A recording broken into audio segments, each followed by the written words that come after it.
By a show of hands, how many of us have been around someone who's been smoking a cigarette before? So everyone in the room. Well, I can tell you I have personal experience. I've been around quite a bit of people. Every time I go visit my family, they're always smoking a cigarette outside or wherever, and you're always around it. It's hard to get away from. Now, I've done quite a bit of research here, just to let you guys know that, before we even get anywhere with this. I just wanted to let you guys know. Now, have you guys ever thought about the effects of secondhand smoke personally on you? Right? 5 minutes of secondhand smoke is tearing away at your larynx and your throat, just that short amount of time. 30 minutes is eating away at your arteries in your heart. 30 minutes, that's all it takes, right? So, take this into account right here. 50,000 people a year die from secondhand smoke. Non-smokers. These are just regular people, me and you. Don't smoke, just hanging out with the friends and families that do this. So, when this happens, it's usually caused by, maybe it's over an exposure of, say, about a month's worth of secondhand smoke goes into creating these issues.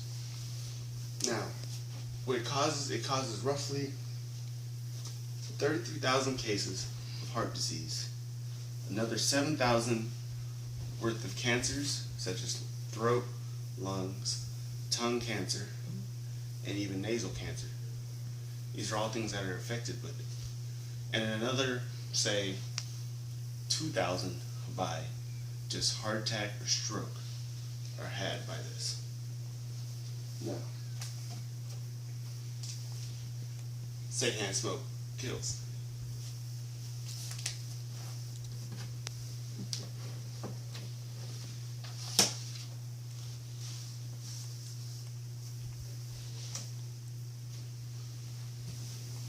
And the cancers that we've even seen are so mild, and it's only caused by what we are known as 70 carcinogens. Only 70 out of the 7,000 chemicals found in secondhand smoke are causing these. Research is still going on to see if the other 6,030 are causing any other sort of cancer. So, just think about that.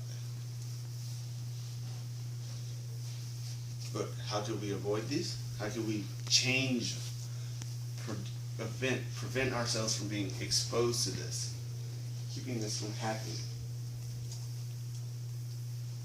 Right? If you live in an apartment, smoke comes in through the ventilation system. Right? Apartments, you would never think this, but even just coming through there is still affecting your health. So, according to the CDC, your general basic guidelines and rules, no one should be smoking within your home, near it, in your car. Even if the windows are down, you're still being exposed to it. Remember that.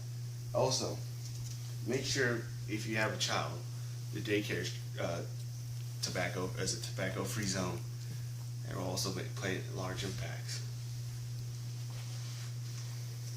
Also, teaching your children not to do it, just be around people like that, who's secondhand smoke in general. But lastly, by yourself being a role model, also helps this being avoided. So, my challenge to you all, designate areas within your homes, with your families, or anywhere you might find yourself being around secondhand smoke to help prevent these problems taking place with you.